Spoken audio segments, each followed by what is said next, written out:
আনসার্টেনিটির মাধ্যমে কোনো অর্থনীতি এগোতে পারে না।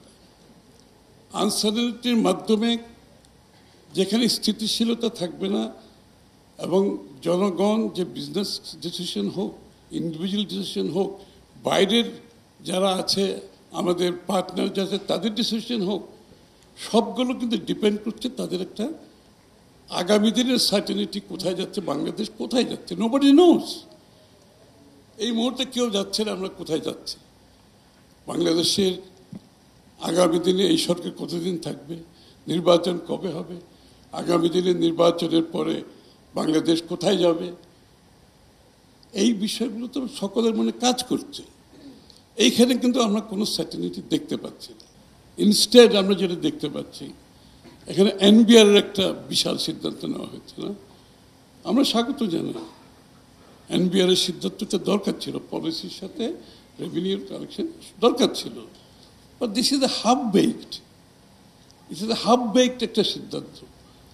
আপনি যদি কর কালেকশন এবং নীতিমালা যারা প্রণয়ন করবে তাদেরকে সেপারেশন করতে চান, তাহলে ওখানে you are having another set of bureaucrats নীতিমালা প্রণয়ন করতে যাচ্ছে। তো what is the difference? This is even worse. আপনি একদম সরাসরি এদের হাতে নীতিমালাটা তুলে দিলেন।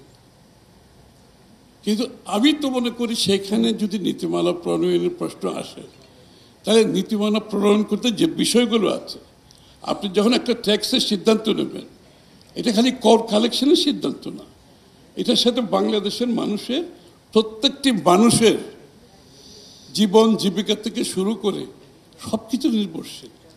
এটা এটা একটা সাধারণ মানুষকে কিভাবে ইম্প্যাক্ট করছে, একজন ব্যবসায়ীকে কিভাবে ইম্প্যাক্ট করছে, একজন বিনিয়োগকারীদের কীভাবে ইম্প্যাক্ট করছে, একজন বিদেশি ইনভেস্টরকে কীভাবে ইম্প্যাক্ট করছে, এবং এটার প্রতিফলন আমার অর্থনীতিতে কী হতে যাচ্ছে। সুতরাং ট্যাক্সের একটা সিদ্ধান্তের পিছনে তো অনেকগুলো চিন্তা আছে, ইটস নট জাস্ট কর কালেকশন। সুতরাং এটা কি একটা এই যে অবস্থার একটা ব্যুরোক্রেটিক একটা গ্রুপ বসে এই সিদ্ধান্ত নিতে পারে? আমি তো মনে করি সেখানে we need a higher authority. এই কমিটিতে যারা এই ট্যাক্স কালেকশনে যারা পলিসি নির্ধারণ করবে, they should be above bureaucracy, এবং যারা বাংলাদেশের মানুষের সব কিছুর সাথে জড়িত, যারা বাংলাদেশের মানুষের প্রতিটি সিদ্ধান্ত তাদেরকে দেশকে কীভাবে ইম্প্যাক্ট করে, যাদের সেই জ্ঞান আছে, যাদের সে বুদ্ধি আছে, যাদের যে এক্সপেরিয়েন্স আছে, যাদের সে প্রজ্ঞা আছে, আমি তো মনে করি আপনি ট্যাক্স পলিসিতে এই লোকগুলোকে আনতে হবে আগামী দিনে। ইয়েস, ব্যুরোক্রেসি থাকবে সেখানে। ব্যুরোক্রেসি থাকবে এই জন্য যে টেকনিক্যালি কোনো সমস্যা হচ্ছে কিনা, এখানে কোনো টেকনিক্যাল সমস্যা হচ্ছে, এখানে কোনো আইনগত সমস্যা হচ্ছে কিনা, তাদের অবদান হবে ওই জায়গাটাই, নট ইন পলিসি মেকিং।